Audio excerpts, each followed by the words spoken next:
Welcome to Season 1 of the PMO Community Podcast Series. I am Aina Live, your guide on this engaging exploration into the world of PMO leadership, highlighted by our unique book writing challenge.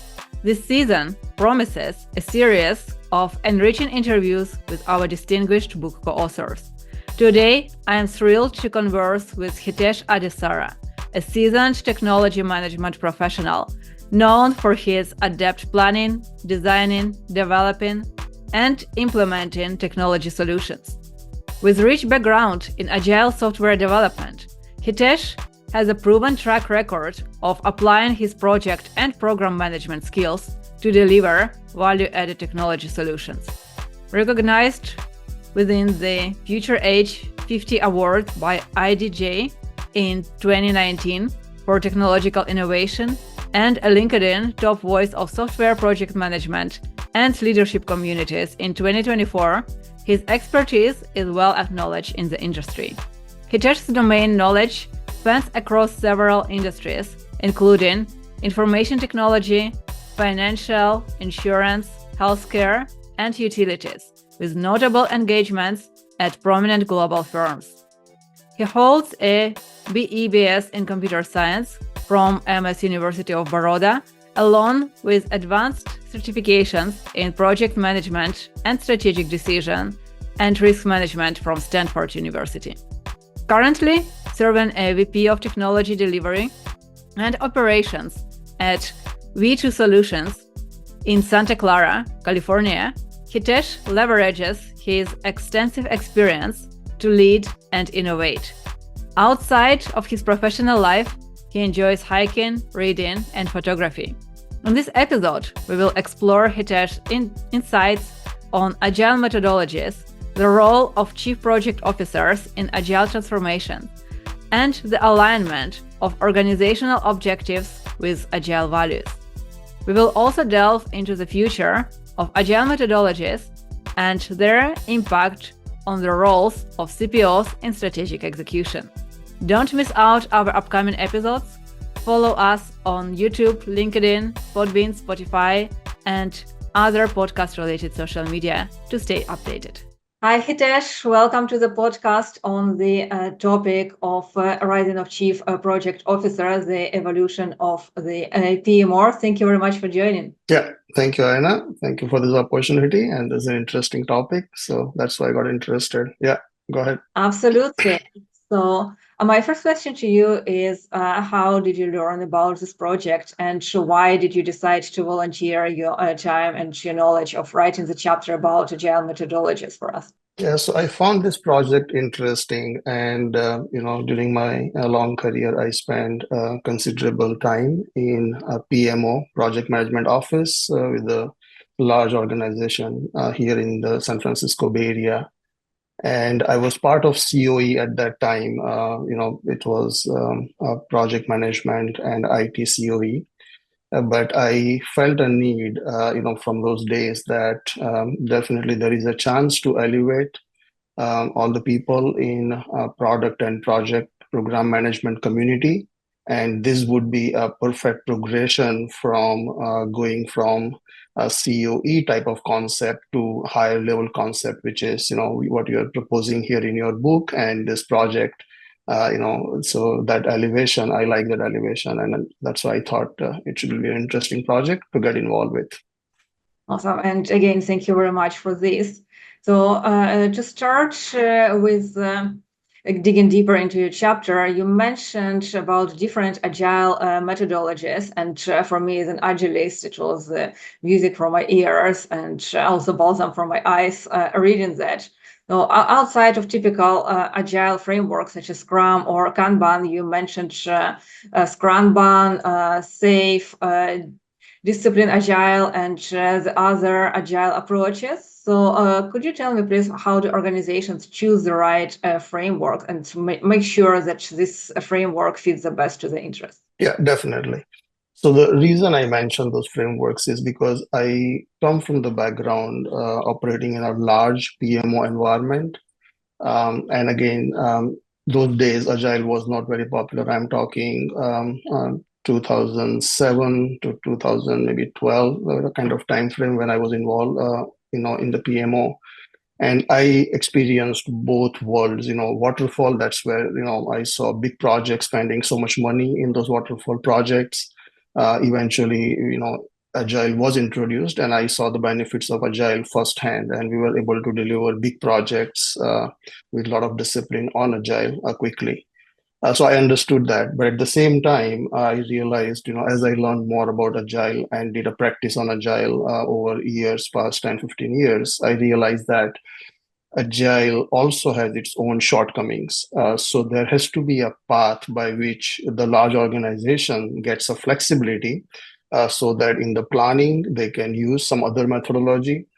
They can develop the roadmaps. And once they are ready for execution, then they introduce the Agile. So if you introduce Agile from the day one, and if there is no homework done or the prep work done to define what needs to be delivered, it becomes a problem. So that is that.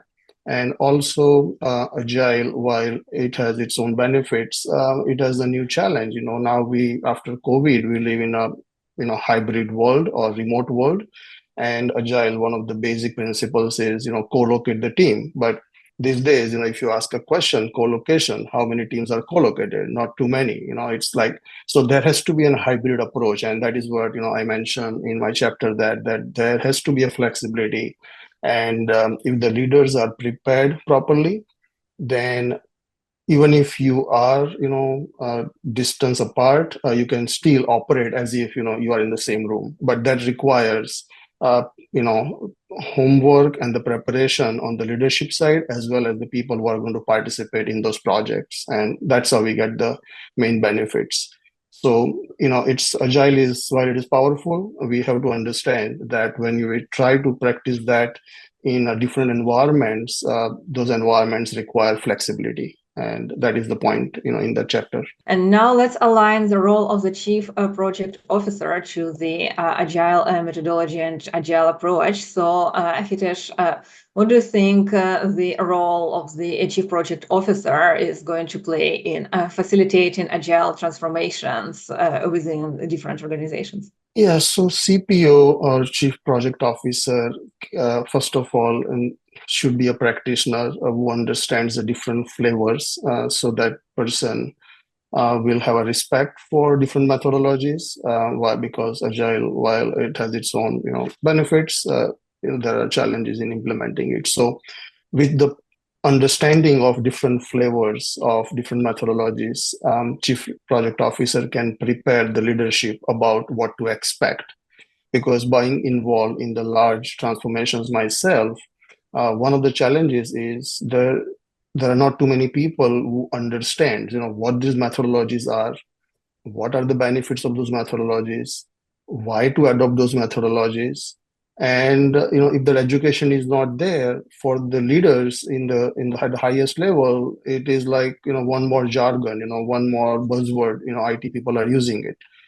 So it is very important that the CPO understands and educates everyone. The leadership level is one.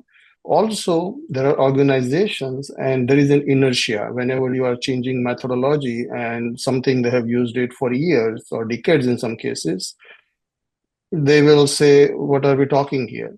And they haven't seen the benefit and things like that. So CPO, somebody in the CPO role in the large transformation projects, can prepare leadership on one hand, can also ready teams on the other hand, and then start showing the results and benefits with the smaller projects or smaller wins. And once organization gets the results and they see that yes, agile projects are helping us in certain situations, there will be better buying. So that's what needs to happen with the CPO's introduction. And also CPO needs to be aware with the emergence of cloud, and now there are so many products out there. CPO needs to evaluate what kind of products companies are using for the product and project management, and bring in the right tools. Whether there are so many choices in the cloud-based agile management tools, and also choose the right level of discipline. So, you don't want to introduce safe on day one because it's like 20 people company or 30 people company.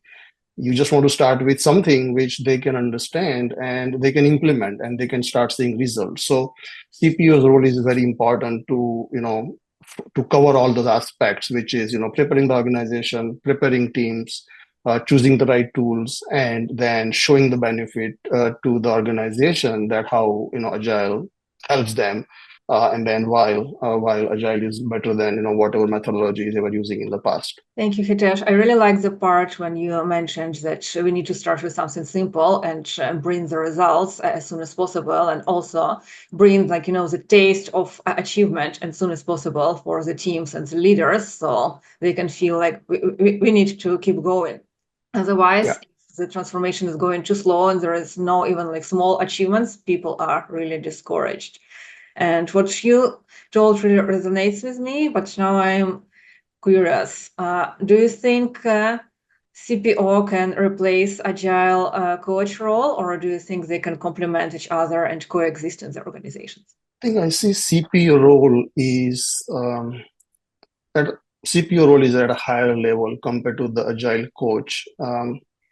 And when I say that, Agile coach is good for coaching the teams, I would say, and also showing the results or maybe training the peripheral teams, with the immediate team. But when I say CPO, CPO is across the enterprise, and then multiple coaches might be under the same organization of the CPO.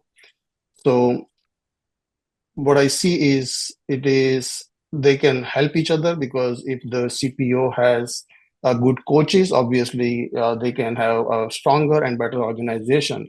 But when I think of CPO, it is a different level altogether, and they will have a lot more responsibilities in terms of choosing the right tools, choosing the right methodologies, bringing in the best practices, which is appropriate for the organization, not just a vanilla agile, which works in most cases, but there is a fine tuning required in most of the cases. So CPO has all of those things, and I would say coaches will be integral part of the whole ecosystem, but CPO has much higher level role compared to coaches. Thank you, Hitesh. Nowadays there is a project manager role and a scrum master role, and many people confuse these roles and believe that it's the same, just different title. But why would it be the same with different titles?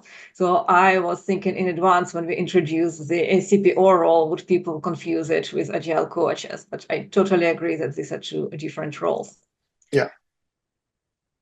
Yeah, and again, like with any innovation, right? This is more innovation we are talking here. CPO role doesn't exist. So with innovation, uh, initially, whenever companies try to use it, there will be some overlap, there will be some redundancy, there will be some confusion. But over time, let's say CPO or the book you are trying to publish, first version or first edition may have certain definitions. When you revise it and make it 2.0, that may be better, right? So like Agile, it's incremental approach. You try it out, you keep what works, you continue improving it, you listen to the feedback and keep going. And I don't see this one any different because I haven't heard any companies having this CPO kind of title so far. So it's a new territory, and that's why it is interesting.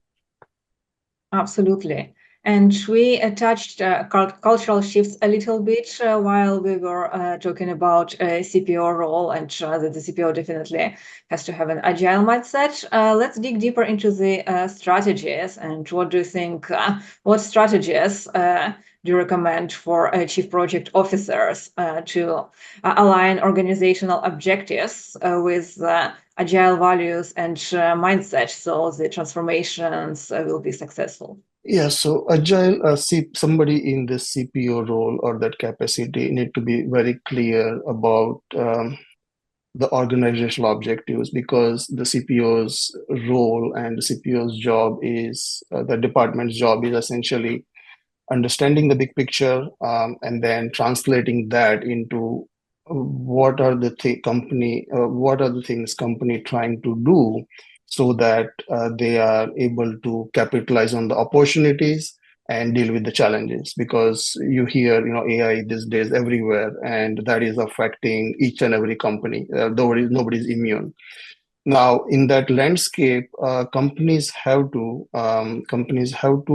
move fast, because in the old days they used to call it like the big eat small. Those were old days. Now these days they call it the fast eat small. That is the fact of life. So with the CPO role, once they understand that, are we trying to grow the revenue? We are trying to become more profitable? Are we trying to get into different markets or what have you? And with the help of CPO, companies can align with those objectives, because companies are in a different stages, different objectives.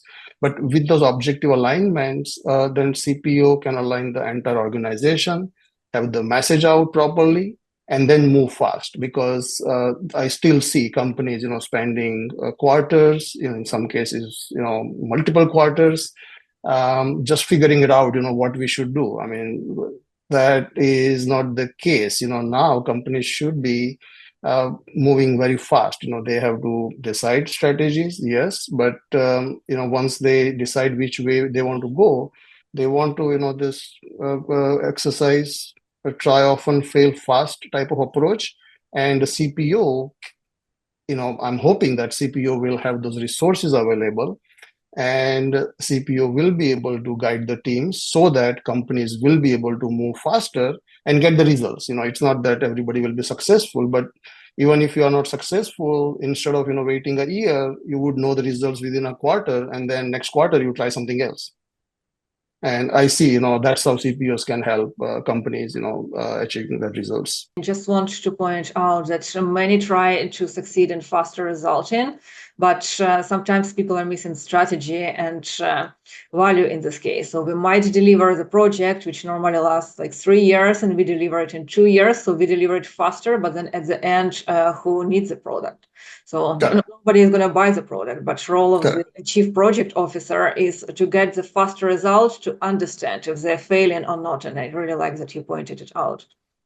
Yeah, so that's a good point, and that reminds me of the golden triangle we have, where we have, in the traditional days we had scope and schedule and budget, on those three triangle corners there. And in the purpose, some people put quality, I put purpose there, because as you say, if there is no purpose, yes, you have a product, but now it is not serving the purpose. So what is the point of building that product? And somebody should have that courage to say, yes, even if we are building a product, it is not serving any purpose.